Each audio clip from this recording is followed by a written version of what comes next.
Hare Krishna. Jaya Radha Madhava Kunja Bihari.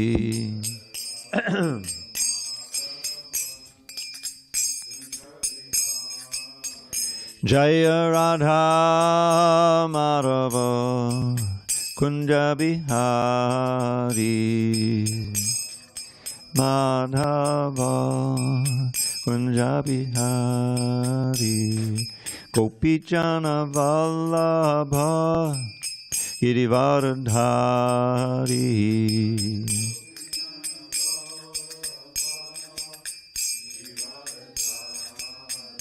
Jayan Gopijana Vallabha Girivardhari.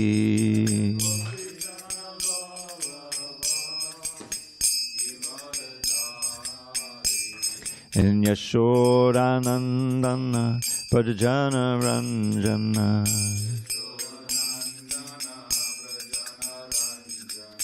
Yashodanandana Prajana Ranjana.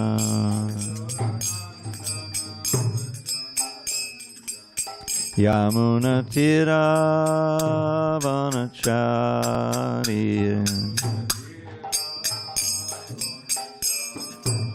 Yamuna Tira Vanachari.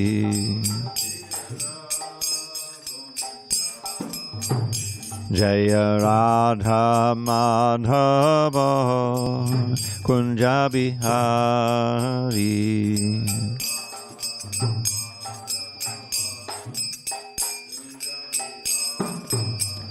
Jaya Radha Madhava Kunja Bihari.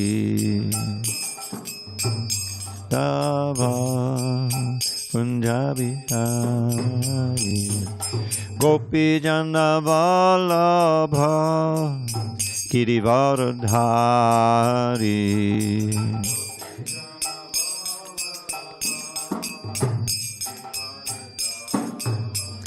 Jayan Gopi Jana Vallabha Girivardhari.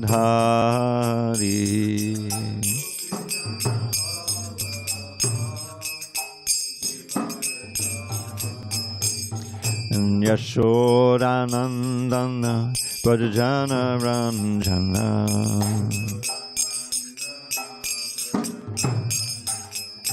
Yashodanandana Prajana Ranjana.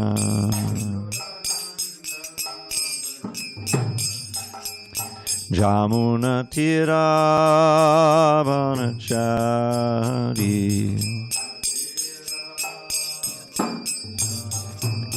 Yamuna Tira Vanachari.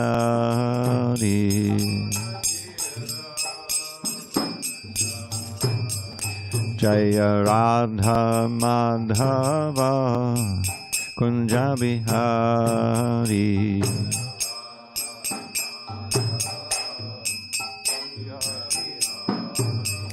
Jaya Radha Madhava Kunja Bihari.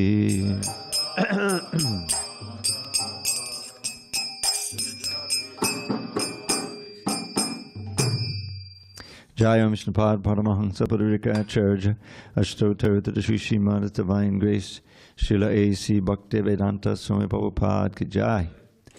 ISKCON BBT Founder Acharya Srila Prabhupada Ki Jai. Jai Om Vaiṣṇava Paramahansa Parurika Acharya Ashtottara Sri Srimad Divine Grace Srila Bhakti Siddhanta Saraswati Thakur Ki Jai. Ananda Koti Vaishnava Ki Jai. Namacharya Srila Haridas Thakur Ki Jai. Kantaraj Srimad Bhagavatam Ki Jai.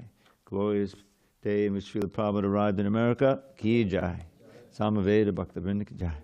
All glories to the assembled devotees. All glories to the assembled devotees. All glory to the assembled devotees. All glory to Shri Guru and Gauranga. Okay, just give me a second to get organized here.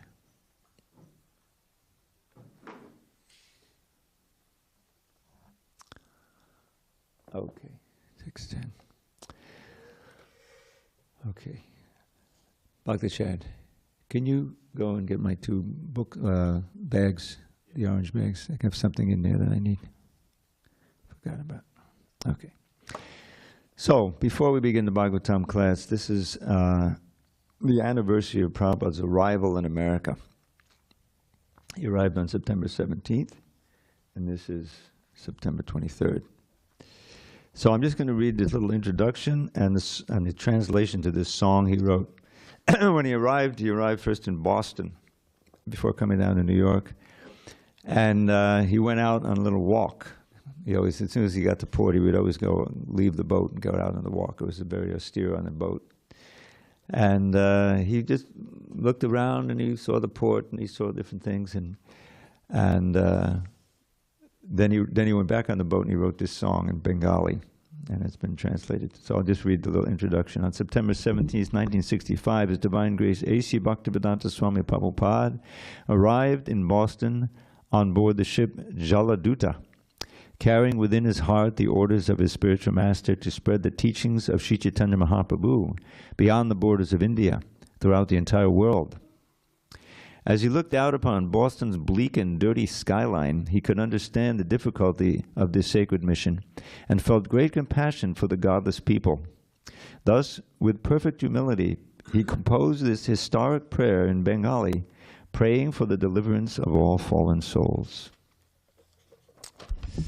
Okay, I'll just read the English translations here. My dear Lord Krishna, you are so kind upon this useless soul, but I do not know why you have brought me here. Now you can do whatever you like with me. But I guess you have some business here. Otherwise, why would you bring me to this terrible place? Most of the people here are covered by the material modes of ignorance and passion. Absorbed in material life, they think themselves very happy and satisfied, and therefore they have no taste for the transcendental message of Vasudeva. I do not know how they will be able to understand it. But I know your causeless mercy can make everything possible, because you are the most expert mystic. How will they understand the mellows of devotional service? O Lord, I am simply praying for your mercy, so that I will be able to convince them about your message. All living entities have become under the control of the illusory energy by your will, and therefore, if you like, by your will, they can also be released from the clutches of illusion. I wish that you may deliver them. Therefore, if you so desire their deliverance, then only will they be able to understand your message. The words of Srimad Bhagavatam are your incarnation, and if a sober person repeatedly receives them with submission and oral reception, submissive oral reception, then he will be able to understand your message. And then he quotes 5 verses from the first canto, beginning with the verse Shinbatam Sakata Krishna Punyashavana Kirtana Karidyantaksto Yabhadrani Vidunoti Suditsatam. By the way, just one sidelight, as Maharaj likes to say. This pamphlet you're all familiar with, called The Reservoir of Pleasure. Right? Everyone knows about that pamphlet? We used to distribute them by the many thousands. I don't know if they're in print right now, but the main body of that pamphlet is Prabhupada's lecture that he gave. That transcription and editing of his lecture, based on this verse, Srinvatam Sukata Krishna. So if you check it out, you can see.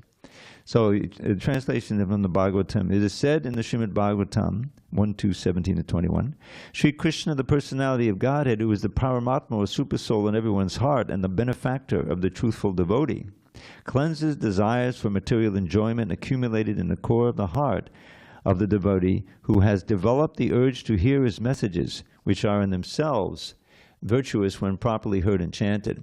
By regular attendance in classes on the Bhagavatam and by a rendering of service to the pure devotee, all that is troublesome to the heart is almost completely destroyed, and loving service unto the personality of Godhead, who is praised with transcendental songs, is established as an irrevocable fact. Does that sound familiar? We sing, that's a verse often chanted before every Bhagavatam class. As soon as irrevocable loving service is established in the heart, the effects of nature's modes of passion and ignorance, such as lust, desire, and hankering, disappear from the heart. Then the devotee is established in goodness, and he becomes completely happy. Thus established in the mode of unalloyed goodness, the man whose mind has been cultivated, enlivened by contact with devotional service to the Lord, gains positive scientific knowledge of the personality of Godhead in the stage of liberation from all material association. And thus here's this new translation, or adjusted translation to what Prabhupada actually meant when he wrote the translation. Thus the knot in the heart is pierced, and all misgivings are cut to pieces. The chain of fruit of actions is terminated when one sees oneself and one's master. Next verse in the song. They will become liberated from the influence of the modes of ignorance and passion, and thus all inauspicious things are accumulated in the core of the heart will disappear. How will I make them understand this message of Krishna consciousness? I am very unfortunate, unqualified, the most fallen. Therefore I am seeking your benediction so that I can convince them, for I am powerless to do so on my own. Somehow or other, O Lord, you have brought me here to speak about you. Now, my Lord, this is the most famous line. Now, my Lord, it is up to you to make me a success or failure as you like. Sorry, I think it's in this next verse. O spiritual master of the worlds, I can simply repeat your message, so if you like, you can make my power of speaking suitable for their understanding. Only by your causeless mercy will my words become pure. I am sure that when this transcendental message penetrates their hearts, they will certainly feel gladdened and thus become liberated from all unhappy conditions of life. O Lord, I am just like a puppet in your hands, so if you have brought me here to dance, then make me dance, O Lord, make me dance as you like. I have no devotion, nor do I have any knowledge, but I have strong faith in the holy name of Krishna. I have been designated as Bhakti Vedanta, and now, if you like, you can fulfill the real purport of Bhakti Vedanta. This song is kind of essential to understand this whole movement. Okay, so going on to the Bhagavatam. Actually, she brought this. Let me see if I can find what I'm looking for here. Yeah, okay. All right. Narayanam namaskritya narang chaiva narottamam devim saraswatim vyasam tato jayamudiriet. Before reciting the Srimad Bhagavatam, which is our very means of conquest, we should offer respectful obeisances unto Lord Narayan, the Supreme Personality of Godhead, and to Narayan Rishi, the supremest human being, and to Mother Saraswati, the goddess of learning, and to Srila Vyasadeva, the author, and unto Srila Prabhupada, the translator, commentator, and our spiritual master. Nashta prayasha badreshu nityam bhagavata sevaya Bhagavatyuttama shloke Bhaktim bhavati naishtaki. So we already read the translations of that, so let's skip on to Om Namo Bhagavate Vasudevaya. Om Namo Bhagavate Vasudevaya. Om Namo Bhagavate Vasudevaya.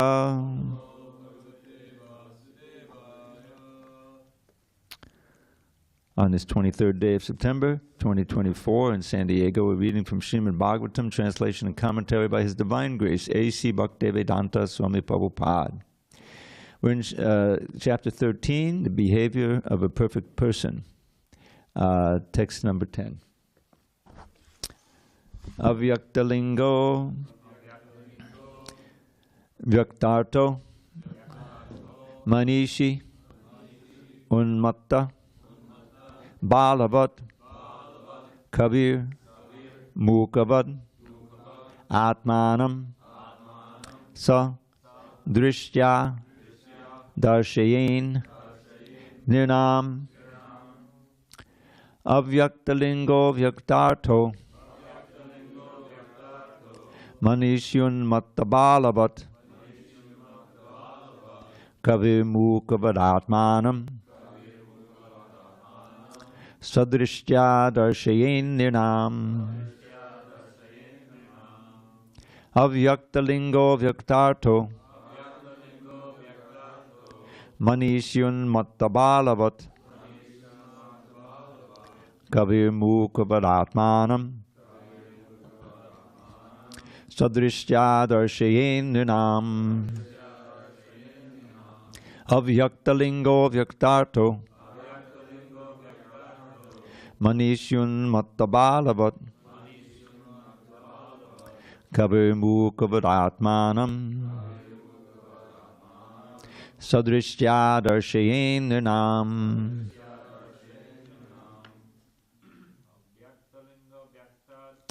Avyaktalingo vyaktarto Manishyun mattabalavat Kavirmukavadatmanam Sadrishtya darshayenam Avyaktalingo vyaktarto Manishyun mattabalavat Kavirmukavadatmanam Sadrishtya darshayenam Avyaktalingo vyaktarto Manishyun mattabalavat Kavirmukavadatmanam Sadrishtya darshayen. Ladies?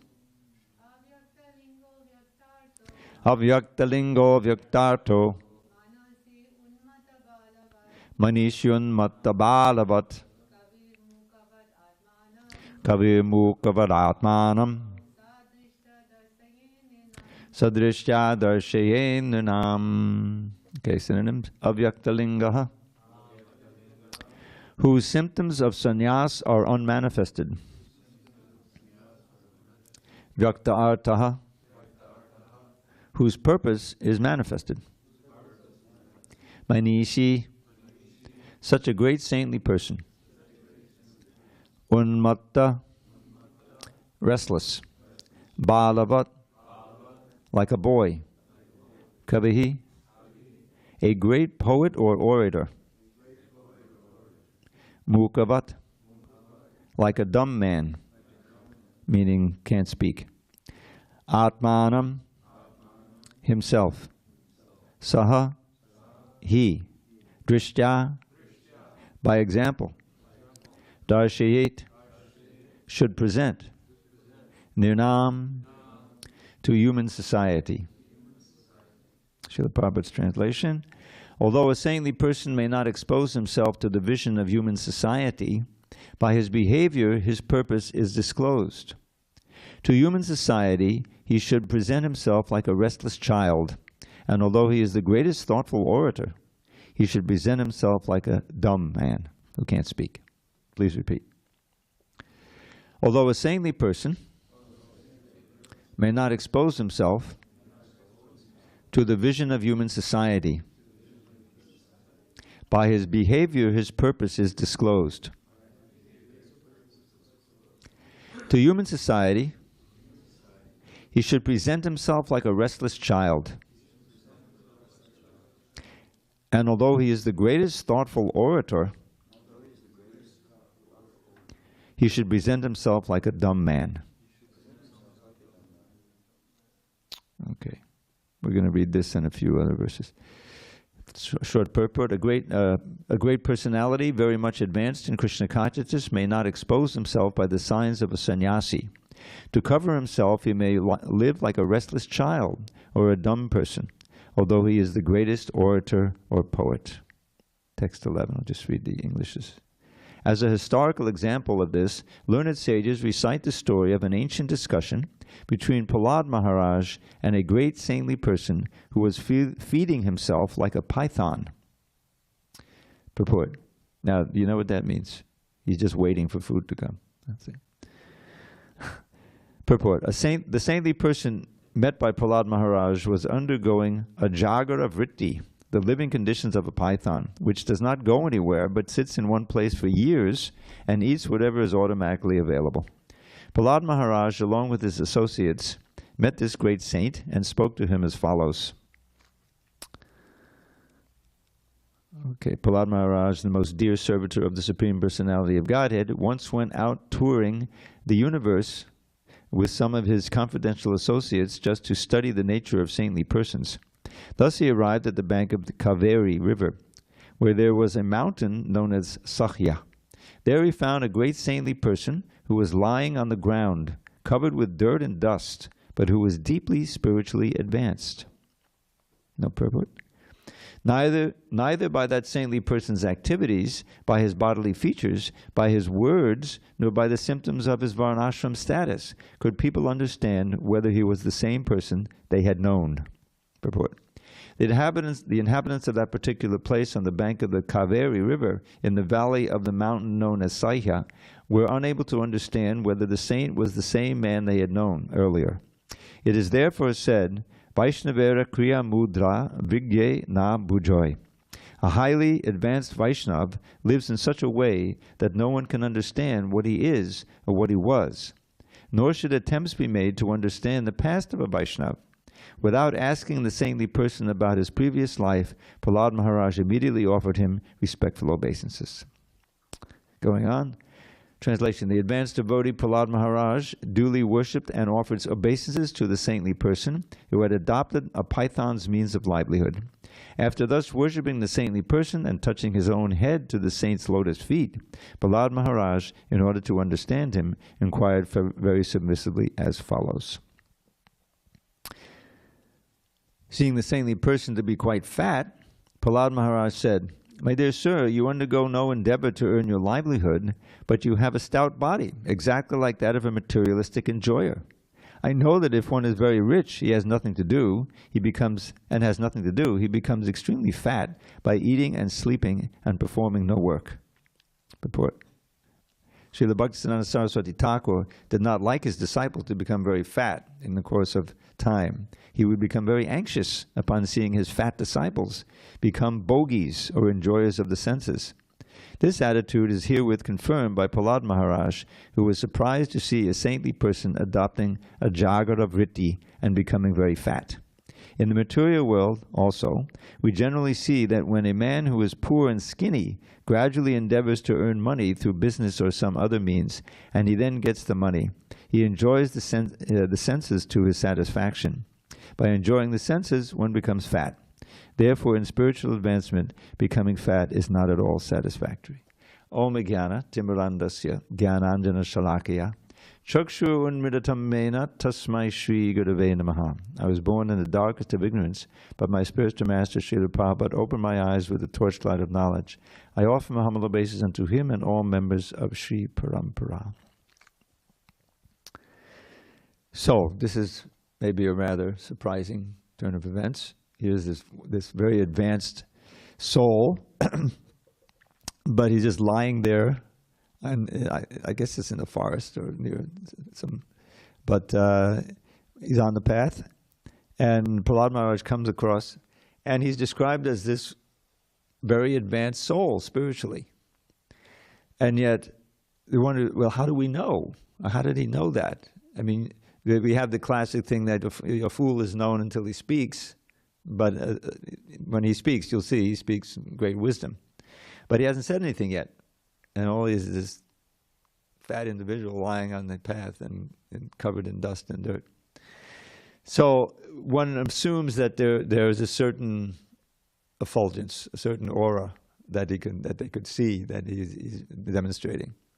And it will be confirmed when he speaks. But I remember when I first came across this passage many years ago and read it, it was a little puzzling because, let me get a drink of water here.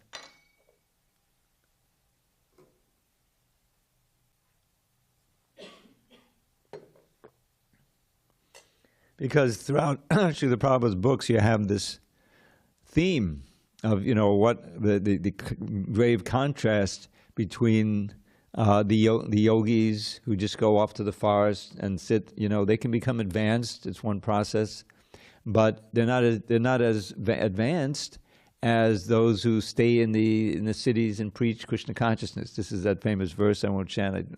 I think I've shared it enough. Prayena deva munayosava mukti kama. In Prahlāda's prayers a few chapters back, near the end, he describes how, for the most part, just like we have praya and apayasya, this word praya means for the most part, these munis, wise souls, and who are literally, you know what the word muni comes from? What's the original word for muni? It's mauna, because they're silent. That's the thing. They don't speak. They just wander in the recesses of the mountains or the forests, and you don't hear about them or from them. So, Svamukti Kama, they're just desiring their own elevation, right? And he even describes that desire for their own as a type of lust, as a material desire, which is echoed in the first purport of the whole Bhagavatam. The second purport to the second verse, Dharma Projita Kaitavotra. When Prabhupada, I think he cites Srila Maharaj, who is the first and most authoritative commentator on Bhagavatam, where he says amongst these cheating dharmas that are kicked out in the Bhagavatam is this desire for personal liberation without a tinge of compassion. So Prahlāda is saying the same thing. They just wander, in these places far from any people, vijane, there's no people, desiring only their own mukti and not caring at all for the others. And Prabhupada, he draws a contrast with himself. I'm not going to do that. I can see, oh my Lord, he's this prayer in the Shringadev, that there's no hope for these fools who are trying to enjoy Maya Sukhaya, illusory happiness, but you.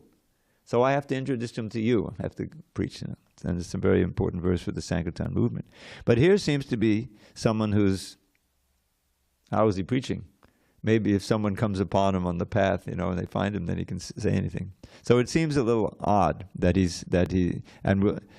so what's going to happen here is that obviously he'll be revealing his advancement when he replies to Prahlāda, and he describes his situation and his consciousness.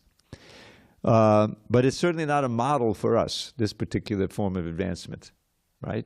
I mean, we're seguing into this thing through the description of the sannyasi ashram. Remember, we had different kinds of sannyasis and so forth. But the whole point of sannyas is that, yes, it's renunciation. Sannyas means complete renunciation. That's the meaning of the word. And sannyasis are meant to be extremely austere and tolerant and merciful by preaching Krishna consciousness wherever they go. They go to the householder's house, classically to beg a liter of milk, But in doing so, they then preach to the householder, you see. And the householder is given a chance to give charity to an advanced Vaiṣṇava and therefore make advancement. And so that culture is there. Now, when Prabhupada came to America, of course, he had, like we just heard in the prayer, he felt he's going to really need Krishna's empowerment in order to turn the people of this world around, because it was so absorbed in the modes of nature, and he could see the big city, Boston, what was going on, and then we came down to New York, and it was like that in spades. But he didn't give up, and as he says at the end of the prayer, I have a full faith in the holy name, in your holy name, because the holy name is Krishna. So if he can get someone to chant, you see, by his own pure chanting, if you can get that, then they'll be able to be purified by Krishna directly through the chanting of the holy name. And that's what he did. How many of you have seen that movie, Hare Krishna, the mantra, the movement, and the Swami who started it all? You seen that? Yeah, very. I just saw it yesterday again online. And it's just a fabulous description. And it describes exactly what Prabhupada was doing there. Comes to this city which is saturated with the modes of passion and ignorance, you see. But Krishna brought him there just at the time, it's mentioned in the movie, when there's this revolution in consciousness going on. Brought, frankly, part of it by LSD, which made people think they're seeing God, and they're interested in God, the whole thing. But it's very dangerous. We had a devotee here, many, many years ago, before any of you were here, I don't think.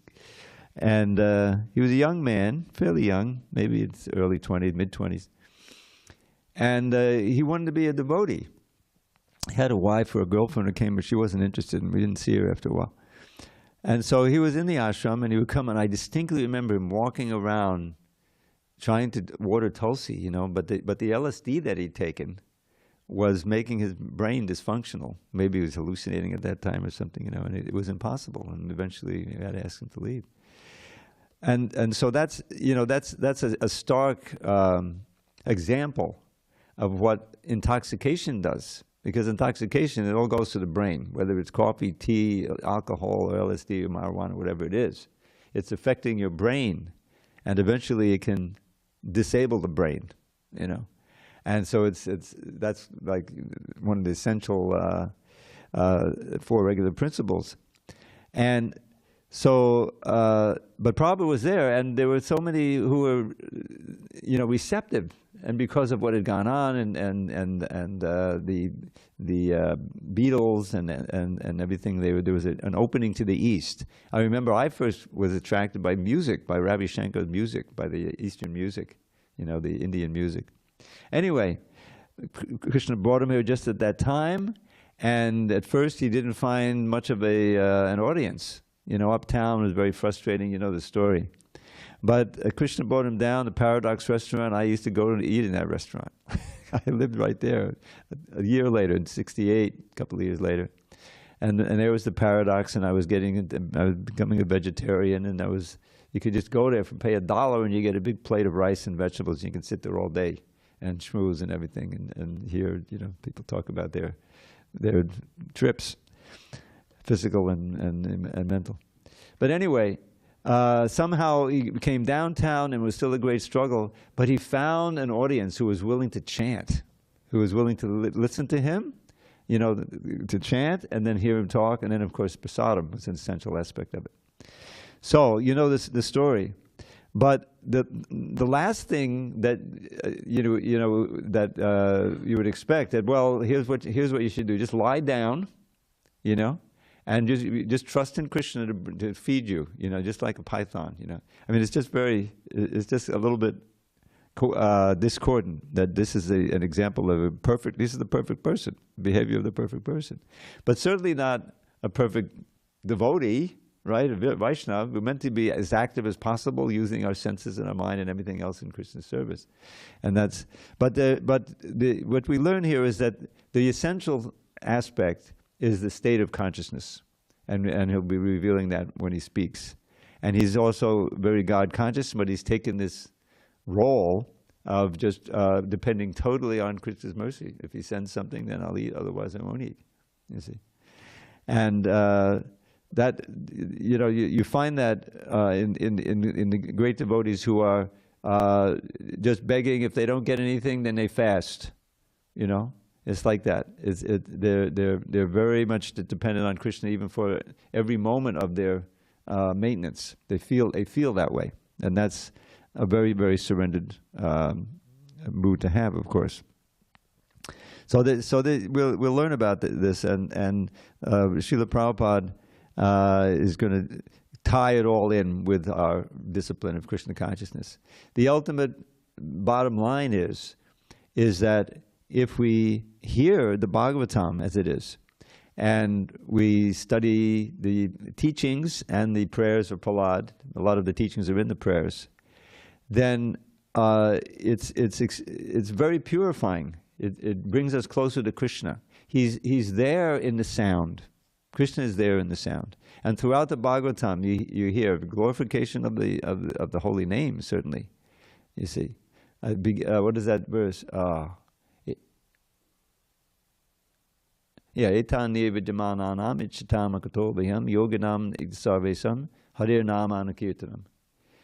Whether nirvijaman ichchatam akatobhyam, for all kinds of people, you know. If you're full of knowledge, or you don't want anything material, or whatever, the holy name is prescribed, and that's exactly the bottom, you know, the foundation of the movement. There's no restriction. There's no hard and fast rules. Lord Chaitanya has come. Lord Krishna has come as Lord Chaitanya for these 2 reasons. One is to spread the Sankirtan movement. Anarpita chadim charat. Karunayavatirna kalo samapahitamunnato jvaradasam sabhakti shiyam hari purata sundara jutikadhamba sandipita sada vidiyakandare spudata vakshachi nandana. That's one of the Mangala Charan verses for the Chaitanya Charitamrita, and it's explaining the external reason for Lord Chaitanya's coming. It had not been given forever. In Narpita Chadim Charat, for a long, long time. This highest mellow of devotional service. This conjugal mellow, you know, that's But out of his mercy, Karunayavatirna, he has advented as Lord Chaitanya.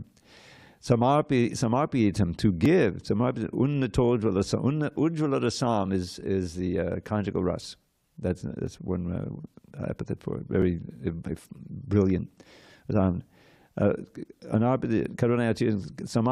unnatojvala rasam so bhakti shriyam.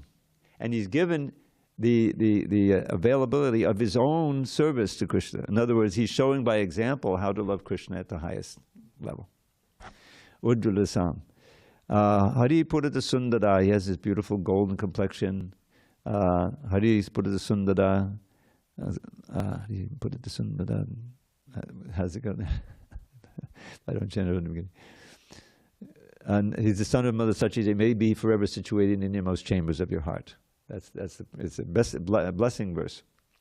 So, that's the Lord Chaitanya's external reason, and that's why we're sitting here, because he was always preaching and giving, whether it was in Navadvip or in Jagannath Puri or when he's on his South Indian tour.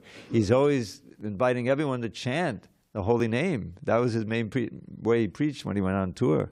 Not much philosophy. There's a lot of chanting, and in prasadam, So that's why we're sitting here. And then there's the internal reason, which is also there in the Mangalacharan.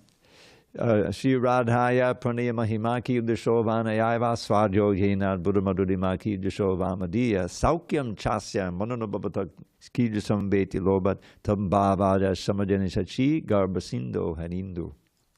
Desiring to chase Shri Radhaya Pranaya Mahima, the glory of Srimati Radharani's love for Krishna. Now this is Krishna seeing a reflection in Vaikuntha, as I said, he's seeing in one of the pillars there, everything is very nicely polished. He said, he was enthralled with his own beauty, you see. but he said, I can't appreciate this beauty sufficiently. The only way is through the lens of Srimati Radharani's love. You see? Unless I actually take her role, I will not be able to appreciate my beauty and my other qualities fully. That was like one reason. And then he wanted to appreciate the pleasure she feels by loving him in so many ways, which he can't feel from his point of view. And then he wanted to appreciate his own qualities beside his own beauty, and the pleasure she's feeling in loving him and being loved by him. These three reasons. So that's all part of the internal reason. So that's the other reason, and he experienced that in his last 12 years, I think, in Jagannath Puri, when he just stayed there and he was with his intimate devotees like Ramananda Roy, Srup Damodar, and all of that, is so nicely described in the Yantil Leela. It's an amazing description. So that's our tradition. There's no question of being alone. In other words, the whole thing manifests in association of devotees. And the spiritual world is like that. No one's sitting up there alone. There's always the cowherd boys, there's the cowherd girls, there's the mother and father, and there's Krishna and there's Balaram and the cows. They're also fully conscious and loving Krishna like anything. So it's always a great variety of interactions of this taste of this rasa, of the highest rasa, and that's the highest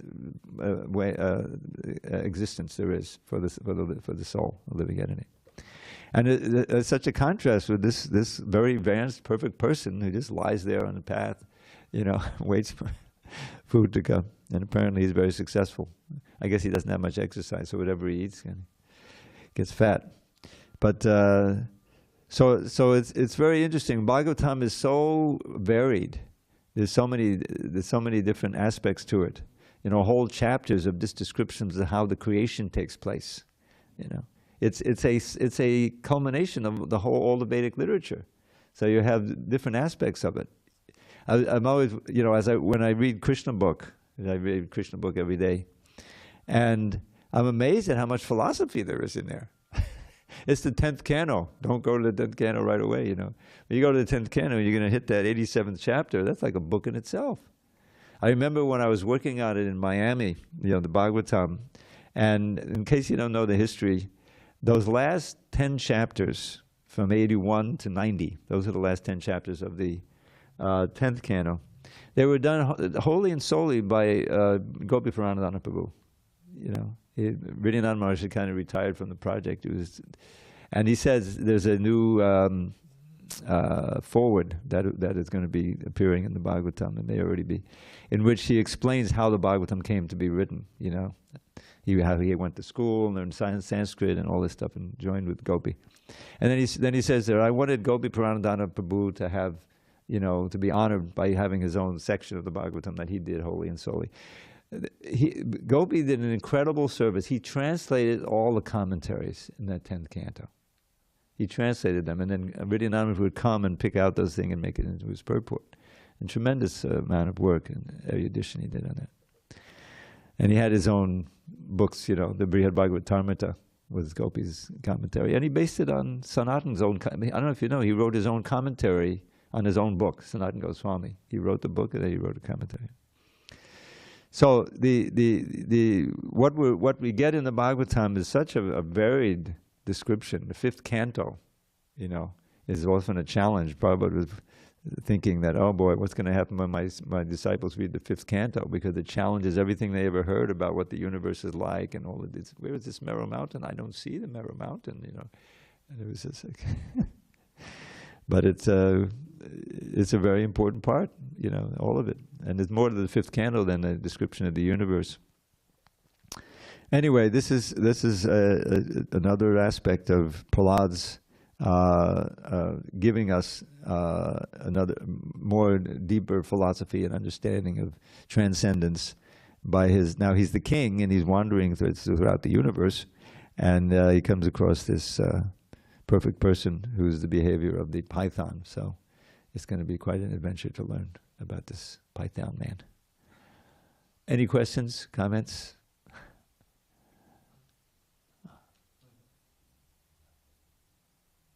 He's loaded with a mic. Go ahead, Sankarshan. I was just kind of curious about how, like each text kind of, I'm a little confused because it says like a devotee can't understand, like, he's saying. Which text are you on now? This one, the one I was going to ask, was about, sorry, text 16 and 17. Okay, the last one I read, yeah. Yeah. How Prahlāda Mahārāja inquires about his bodily features. Yeah. And a few texts ago it says one can't understand an advanced devotee. So just from looking at him. Yeah. Yeah. So how like, why is Prahlāda Mahārāja inquiring him like that? Like, it's like, oh, you know, based on your bodily features. Well, I think because there's not much else to know about him right away. You know, and it's kind of a surprising manifestation. Somehow or other, he's seeing. I mean, he offered him his respects and everything. There's something about him that says transcendence rather than just someone, you know, some homeless guy lying in the road. Obviously, but so Prahlāda is, I think, taking it as he does in some of his prayers, the role of someone like us who would come to kind of thing. So what's the story? You know, I mean, you have this glow about you. Therefore, you know, and you seem very peaceful. You're not in any pain. I can see on your face, isn't it? You know?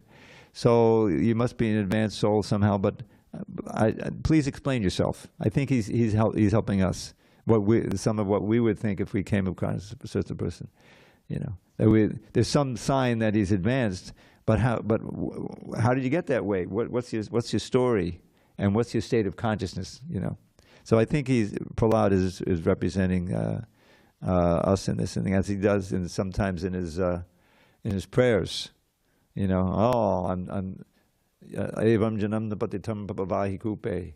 I've just fallen into this well. I'm just like, you know, following and I'm born in a demonic family, so please lift me up and pray, you know. Teaching us how to pray, just like Lord Chaitanya does. Nadanang, nadanang, nasundari. So I think that's what's going on here. And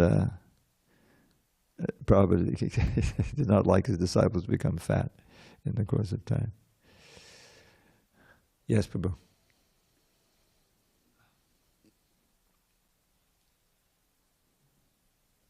Two small questions. First, the question about the Python yoga. Is it applicable now in this? You mean what we're seeing here now in the Bhagavatam? Yes.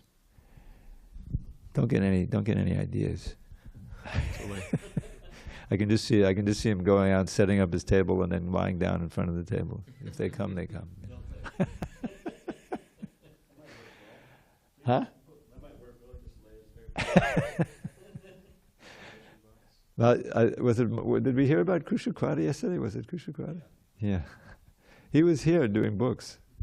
I wasn't here at the time. This is in, I think, probably the early 80s or 70s. And I heard about it. And he would always dress the same way in this like plain sweatshirt, you know. Ill-fitting, maybe not so. And he would just stand on a corner and hold the book out like this. I don't think he even said, I don't even know if he looked at them, you know. He just he didn't do that big, you can imagine. You know? I don't know how long his book distribution career was. But I think I mentioned he was brought to L.A. by Jayatirtha when he was at GBC there, because Krishna was famous for having memorized the whole Gita. He was very genius. And he wanted him to share his realization and teach, you know. But when the first classes, he was dealing with the devotees like they were third graders or something, you know. And everyone was saying, what is this? You know, so it didn't work out. And then he retired to the Sanskrit department. And the rest is history. He translated so many books. Mukund, do you have something? Okay. Another question. Okay, yes, 2 questions. Following this example of Python yoga, we know in the Shishupanishad, Ishavasyadam Sarvam, Krishna, he's the owner of everything. Yeah, he's the owner of everything, it is explained. And sometimes you can be asked an uncomfortable question like, if everyone is given a quota of food, then why do we see so many people and children die because of lack of scarcity of food in the world? I'm just wondering, how would you comment on that? Well, that first, you're talking about the first verse, Isha Vashamidam Sarvam? Is that the origin? Well, yeah, I mean, the thing is, the point is Krishna provides for everyone there. But because you have the world, especially in this age, you know, run by demons, then certain people, out of greed, they take more than they want, or they not for themselves, they're not going to eat everything, but then they can sell it for, just like the groceries, you know, the huge inflation. I think it's coming down a little bit now, but everything just went way up. You know, and so I can't even buy a dozen eggs anymore. It's like $4. You know, it used to be $2, like that.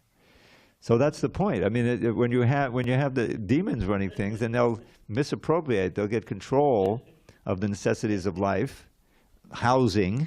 You know, I mean, it's absurd. I mean, what are they charging across the street? $4,000 a month for two bedrooms, probably.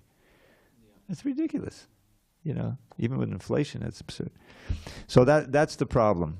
When the world is run by demons, and you know what is the main thing? Lust and greed, right? With the demons, Hiranyakashipu, give me more gold, more and more gold. That's his name. In his name, and so then it becomes scarce for everyone else, and that's why Varnashram, the whole key is the saintly king, who is concerned for the welfare of the project, of the citizens.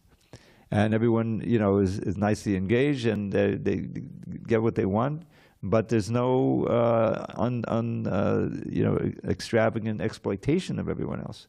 The Vaishyas have to make a profit, but it makes a reasonable profit, and you know, everyone is employed nicely. You know, everyone is housed. So but when you have leaders like we have, so-called leaders now, where you know every country practically, whoever gets to the top exploits the situation, tries to cash out, you know, and it's just a very difficult situation. As you probably know, there's an election coming up. I'm trying not to pay attention to it. It's just in my life, you know, of following these things. This is like the most dangerous situation we could. Who knows? You know, anyway, I promise to not inject politics into the class, so I'm going to go mute. But it's a very dangerous situation. That's the answer. People take more than their quota. That's the demons. And then there's scarcity for everyone else. So when Krishna says Ishvarasidam Saram, he says that for mass of people, individually, he provides for everyone. The point is that as Prabhupada would often say, there's so much vacant land. He's traveled, he saw it in Australia and even in Africa and everywhere. It could feed 10 times the number of people on the earth. But because of mismanagement, meaning they're not cultivating, they'd rather mine the gold and the jewels in there instead of planting food grade, because they can sell that, He saw it when he went to Mauritius. I noticed that you're growing tobacco instead of food grades or something. Because that you can sell it, make money. So anyway, that means that Krishna provides, but we are free, have free will to misappropriate. And so then he has to come to set things straight, and create and have saintly kings who can run everything. So that's the problem. We have that minute independence, of course. That's why we can also turn to Krishna and voluntarily serve him. So that's essential. For there to be love, there has to be at least minute independence, where you cannot love. So that's the problem, and that's what the material world is all about. The distortions come because of the upsurge of demons, and Krishna has to come or send his representatives, So they teach everyone to chant Hare Krishna. Yes, Prabhu. Hare Krishna, thank you for the class. Hare Krishna.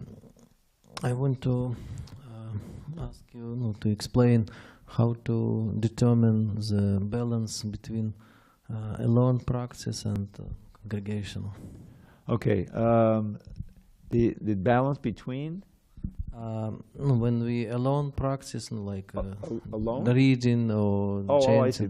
or like cooperation in service. Well, there should be both, as you say, and I know these readings that you have. These are very nice. Was it like one day a week? Monday? Is it Monday the readings? So that's very nice. I remember just in my own history as a devotee. I remember there's this one nice devotee. He had the little bag like I carry here, and in the bag he had the nectar of devotion. And he'd see you on the street. This is in New Dwarka. So I lived there for 3 years in the 70s. And if this devotee would see you, just not walking to do a service or something, to see you leaving prasadam kind of, free for a little bit, he would buttonhole you. And he said, "Prabhu, you want to hear something nice from the nectar of devotion?" And he would play it. Oh, nice, But then we had, oh God, I give this example, but it started out, this is why I joined, this is the famous Gopi Baba Club. Does anyone know about that? Anyway, it was just the CC had come out. You see, every time a new book would come out, devotees would read it, and there would be a whole new wave of knowledge that you didn't have before. Suddenly you have the prayers of Prahlāda. Oh, did you read these prayers? So it was amazing, as Prabhupada would publish the Bhagavatam. So he stopped the Bhagavatam to do the CC. This was 74. He did most of it, but it wasn't getting published. So that's the whole reason for the marathon. Everything got consolidated, and we were working day and night, finishing to it. So it came out kind of all of a sudden. Now we had the TLC, but the CC had much more, Leela especially. And suddenly there was, this new stuff to read, and it was real nectar, and you read in the 8th chapter of the Madhya Leela that our whole purpose is to become manjaris, to become assistants to the gopis. This it says right there in the books, to get your siddha deya and like that. So there was a group that was created to just read the CC. Now I joined because I basically wanted to have a reading of the CC. It's nice to get together with God brothers, God sisters, and read CC. But it turned into something very political. It was like, we have the nectar, but Ramaswamy doesn't have the nectar, like that. So okay, this is where I drop out. Thank God, Krishna blessed me to do that. Prabhupada came to LA and they told him about it, and he was furious, that they're just jumping and reading all these intimate stuff and everything. So he had a meeting with the leaders, and we heard the meeting was going on, and I was safely in my office working on Back to Godhead, And then what came out of it, first deserve, then desire. You ever hear that before? You know, in other words, you're not. If you see a medicine, you know, you go into a CVS or something. There's so many medicines there. You don't just pick them off there on your own desire and start taking them any way you like. You have to take them according to the prescription, and the prescription is first, you know, become Bhagavad Gita, and not that you don't read it, but that you don't focus on the most intimate aspects and think that you're going to be advanced that way. Anyway, it was devastating. Everyone was afraid to read the Antya-lila after that for months. You know, the green books just stayed there with it. So the point is that it's good to read with somebody, but it's also good to study alone. And I mean, you know, suppose you want to memorize a verse. Well, oftentimes, you know, you need to get alone and drill it together. You know, drill it on your own like that, and then it's nice to share it. And in this way, to enliven others to learn verses. And it all grew out of Prabhupada's lectures, where he would always quote verses. I remember before we had any electronics, these little index cards, we'd write the verse on there with the synonyms in between, you know, and everything. And we'd gradually learn verses that way. So it's a personal cultivation as well as together, you know, reading together. And there should be a balance there. It'd be nice to schedule it as you do. You know, that's always nice. But the main thing is to satam prasangan mama virya samvido. It's right there in Bhagavatam. And devotees get together and they hear about me. This is Kapila Dev speaking. And what does it develop? Shraddha, rati, and bhakti. That's the last, step by step. Your faith is increased. Faith in Krishna, faith in Prabhupada, faith in the books. And faith also that you can advance because you're feeling some real enlivenment. And that's a very important aspect of devotional service. To feel enlivened every day in Krishna consciousness. Oh, that was such a nice kirtan. Look how the deities are so beautiful today, you know, like that. And because otherwise your mind will wander back to, you know, material enjoyment. It's always a battle. So, but I don't think that anyone should try to take this system, you know, of just lying down in a temple and waiting for someone to give you. You won't get much prasadam that way. Just kidding. All right, anyone online? I think our friend Vijay Krishna must be traveling, hopefully, and he's not out of commission. All glories to Srila Prabhupada. Hari Hari Bol.